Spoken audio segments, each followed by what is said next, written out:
Voter card নিয়ে তোমাদের কতগুলো তথ্য আমি জানাতে চাই। আগামী কিছুদিনের মধ্যেই কিন্তু রাজ্যে এসআইআর চালু হবে।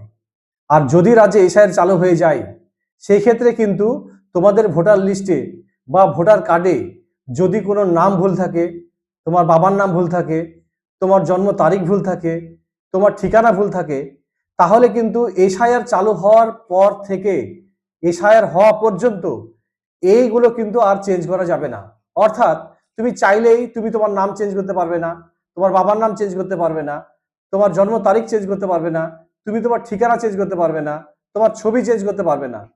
ওই জন্যই তোমাদের একটা কথা জানিয়ে রাখি যে এখনো পর্যন্ত তোমরা যারা এই খবরটা জানো না যে এসআইআর চালু হওয়ার পরে ভোটার কার্ডের কোনো সংশোধন হয় না, তাদের উদ্দেশ্যে আমি বলছি যে যদি তোমরা এখনো পর্যন্ত ভোটার কার্ডটিকে যদি বাক্সে ভরে রেখে থাকো, তাহলে আমি বলছি যে ভোটার কার্ডটাকে তোমরা বাক্স থেকে বের করো এবং মিলিয়ে দেখো।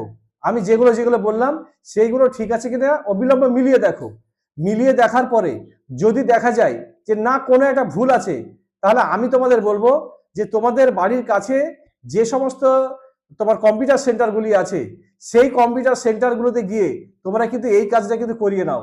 আর এই কাজটা করাতে গেলে সাপোর্টিং ডকুমেন্ট হিসেবে তুমি দিতে পারো আধার কার্ড দিতে পারো, বা তোমার পাসপোর্ট দিতে পারো, বা আরো কতগুলো প্রয়োজনীয় ডকুমেন্টগুলো তোমরা দিতে পারো সেই ক্ষেত্রে। কারণ সেই কম্পিউটার সেন্টার যিনি আছেন তিনি তোমার ওই চেঞ্জগুলো করতে গেলে কিন্তু সাপোর্টিং ডকুমেন্টের কিন্তু একটা স্ক্যান করে দিতে হয়। আর পাশাপাশি আরো একটা কথা তোমাদের জানিয়ে রাখি যে তোমরা এখনো যারা মনে করছো যে আমার ভোটার কার্ডে কোনো কিছু ভুল নেই, অর্থাৎ আমি যেগুলো বললাম এখনো পর্যন্ত যে এইগুলো ভুল থাকলে সংশোধন করা যাবে, ধরো তোমার কার্ডে কোনো ভুল নেই, কিন্তু তা সত্ত্বেও তোমাকে একবার কম্পিউটার সেন্টারে যেতে হবে এবং আপডেট করতে হবে। কেন আপডেট করতে হবে? কেননা আমার ক্ষেত্রে যেটা ঘটলো কয়েকদিন আগে, যে ধরো আমি একটু সংশোধন করতে গেলাম, সংশোধন করতে গিয়ে আমি দেখছি যে আমার নামে যে ভোটার কার্ডটা ছিল, মানে আমার নাম্বারে যে ভোটার কার্ডটা ছিল, সেই ভোটার কার্ডটাকে খুঁজেই পাওয়া যাচ্ছে না। তা আমি তো তৎক্ষণাৎ খুব চিন্তায় পড়ে গেলাম যে ব্যাপারটা কি হলো, আমি কেন খুঁজে পাচ্ছি না, তাহলে কি ভোটার লিস্ট থেকে আমার নামটা কেটে বাদ পড়ে গেল? তা নয়।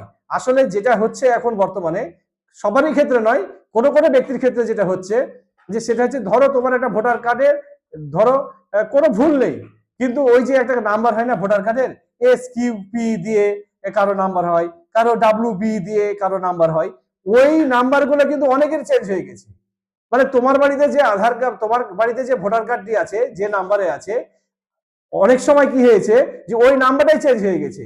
তো সেই ক্ষেত্রে তুমি জানোই না যে তোমার মানে যে নাম্বারটা, ওই নাম্বারটা কিন্তু অন্য লোকের নামে আছে। ওই জন্য তোমরা একটা কম্পিউটার সেন্টারে যাও, কম্পিউটার সেন্টারে গিয়ে তোমরা কিন্তু অতি অবশ্যই দেখে নাও যে তোমার নামের এই নাম্বারটা আছে কিনা। যদি না থাকে তাহলে তোমরা খুঁজে বের করো, খুঁজে বের করে ওটাকে আপডেট করাও, আপডেট করিয়ে তুমি আবার ওটাকে মানে তোমার কাছে পাঠানোর জন্য নির্বাচন কমিশনের কাছে অর্ডার করে দাও। এই কাজটা কিন্তু তোমাদের কাছে এখন জরুরি। এই কাজটা তোমরা যদি করতে না পারো, আমি কিন্তু আবারও বলছি যে এসআইআর চালু হয়ে গেলে তোমরা কিন্তু এই কাজটা কোনোটাই করতে পারবে না। অতএব দ্রুত বেগে কাজটা করো।